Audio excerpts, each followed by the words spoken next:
Hey guys, what's up? Thank you for watching this video. And for today, as you can see, meron tayong 5 minutes challenge para sa photography natin. Ang naisip kong challenge na pwede nating makuha within the subdivision is first people, second flower, third is animal. So, let's go. So, okay, start na tayo.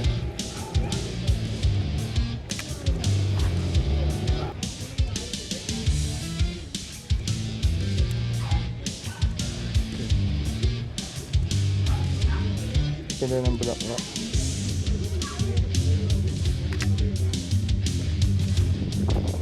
Animal. Check lang natin. Okay. We have 3 minutes and 40 seconds. Oh my God. Okay.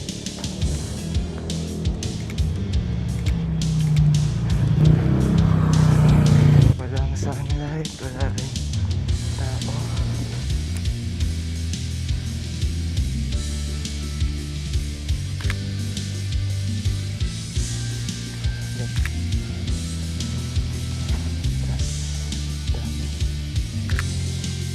Yeah.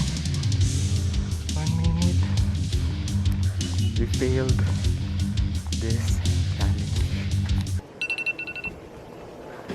But let's continue. May idea ako.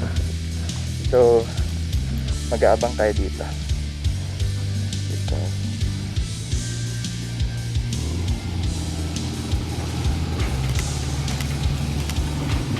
There you go. Noisy.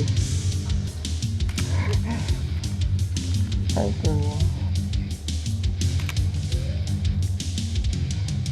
so I'm at 6.3 and my shutter speed is 1/100.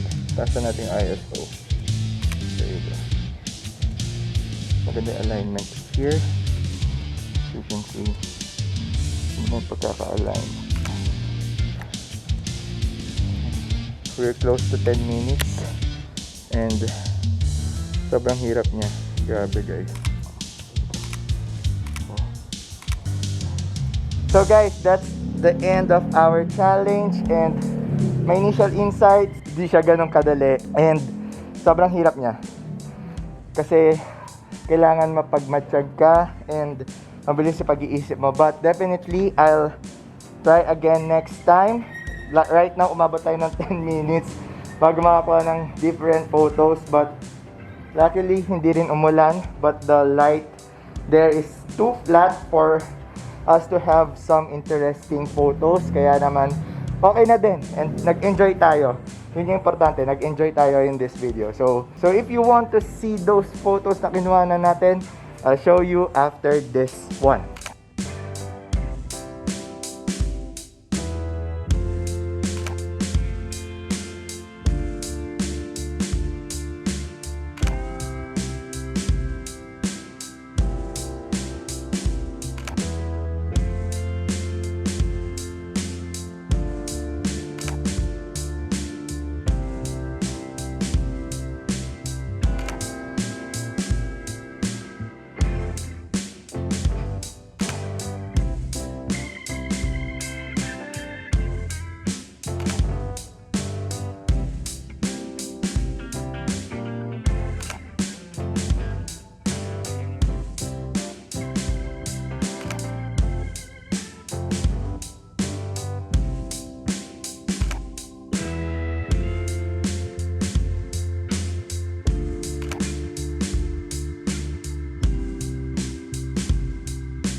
So once again, this is Geronimo. Thank you for watching this video. If you want to learn more about photography, videography, editing, and vlogging, consider clicking the subscribe button. And also, if you like this kind of video, click the like and share button. We do have our Buy Me a Coffee site, link in our description box below if you really want to support me and this channel in creating more videos in the future.